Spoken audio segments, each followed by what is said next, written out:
Euro ২৪-এর champion Spain. এবং Spain যে ফাইনালে গেছিল, ওরা প্রথমে জার্মানিকে হারাইছে, ফ্রান্সকে হারাইছে। ঠিক আছে, অনেক শক্তিশালী দুইটা দল যারা চ্যাম্পিয়ন হওয়ার যোগ্য দাবিদার, এরকম দুইটা দলকে হারাইয়া ফাইনালে উঠছে। আর অন্য ফাইনালিস্ট হচ্ছে ইংল্যান্ড, যারা কিনা স্লোভাকিয়ার মতো, তারপরে নেদারল্যান্ড, এদেরকে হারাইয়া ফাইনালে উঠছে। তো ইংল্যান্ডের জন্য ফাইনালে ওঠাটা অনেকটাই ইজি ছিল, যেটা স্পেনের জন্য ছিল না। স্পেন জার্মানিকে হারাইছে, যারা স্বাগতিক দেশ। এরপরে বিশ্বের নাম্বার ওয়ান টিম ফ্রান্সকে হারাইছে। তো ফাইনালে কিন্তু এর ফুল প্রভাব আমরা দেখছি। আসলে ইংল্যান্ড ফাইনালে যাওয়ার যোগ্যতাই অর্জন করে নাই, মানে যোগ্য দল ছিলই না।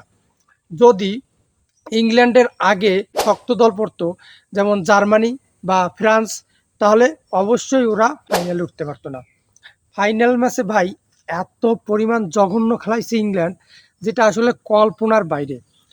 যে দলে হ্যারি কেন, বালিংহাম, ফিল ফোডেন, সাকা, এদের মতো প্রভাবশালী বিশ্বমানের বর্তমান সময়ের সেরা ফরওয়ার্ড লাইনের প্লেয়ার রয়েছে, সবাই ন্যাশনাল টিমে আছে, মাঠে আছে, সেই দল ডিফেন্সিভ খেলায়। তাও স্পেনের বিপক্ষে, যে স্পেন এর অ্যাটাক খুব একটা ভালো না। লামিল ইয়ামাল, ওদিকে উইলিয়াম, মোরাতা, মোটামুটি খুব একটা কিন্তু অ্যাটাকিংয়ের প্লেয়ার না। সে তুলনায় ইংল্যান্ডের ডিফেন্সিভ লাইন খুবই ভালো ছিল, খুবই ভালো একটা ডিফেন্স।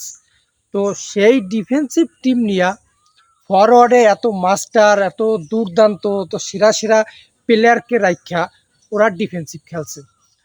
আমি শিওর ইংল্যান্ড যদি কাউন্টার অ্যাটাকে বা অ্যাটাকিং খেলাটা দিত, তাহলে ইংল্যান্ড রেজাল্ট বের করতে পারতো, ইংল্যান্ডের চ্যাম্পিয়ন হওয়ার সম্ভাবনা ছিল। কিন্তু ইংল্যান্ডের কোচ ইংল্যান্ড দলটাকে একদম শেষ করে দিয়েছে। এই কোচ কি বুদ্ধি নিয়ে, কি মাথায় ঢুকাইয়ে যে এরকম একটা বাজে সিদ্ধান্ত নিয়েছে যে ডিফেন্সিভ খেলতে হবে, আমার মাথায় নেই। দেখেন, গ্রুপ পর্বে ইতালিকে হারাইছে, কোয়ার্টার ফাইনালে জার্মানিরে হারাইছে, সেমিফাইনালে ফ্রান্সকে হারাইছে। মানে ওদের সামনে আসলে ইংল্যান্ড কোনো বাধাই না। তারপরেও ইংল্যান্ডের যে প্লেয়ার, ইংল্যান্ড যে মাপের দল, যে পরিমাণ স্টার প্লেয়ার, ওই বালিংহামের মতো প্লেয়ার তারে মিডফিল্ডে ডিফেন্সিভ মিডফিল্ডার অবস্থায় সাজায় রাখছে।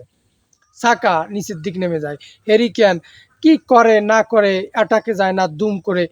এই এই খেলা দেখে আমি পুরোপুরি হতাশ।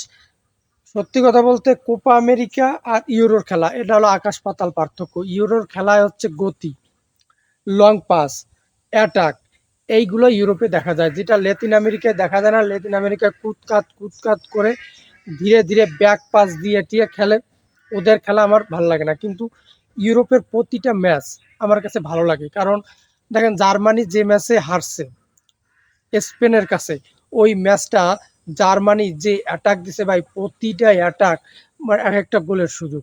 আর ধূপধাপ রকেট গতিতে অ্যাটাক হয়ে গেছে, দুর্দান্ত সুযোগ তৈরি করছে। তারপর ফ্রান্স, গতিশীল ফুটবল। ইংল্যান্ডও অনেকটা গতিশীল, কিন্তু ফাইনাল ম্যাচটা জানাতাই করছে। এই কারণে আমার ইউরোপ ভালো লাগে, কিন্তু ফাইনালটা দেখে আসলে আমি মজা পাই নাই। যদিও আমি একজন স্পেনের খুবই সাপোর্টার, স্পেন উইন হয়েছে, যে কারণে আমার খুব ভালো লাগছে। স্পেন একটা সময় কিন্তু ছোট ছোট পাস করে খেলতো, এখন ওরা ছোট পাস এখন আর দেয় না। এখন ওরা মোটামুটি গতি নিয়েই খেলা শুরু করছে, যে কারণে রেজাল্ট বের হয়েছে, ওরা এবার চ্যাম্পিয়ন হয়েছে। ধন্যবাদ মোরাতাকে, ধন্যবাদ লামিলকে, ধন্যবাদ উইলিয়ামকে, সবাইকে ধন্যবাদ।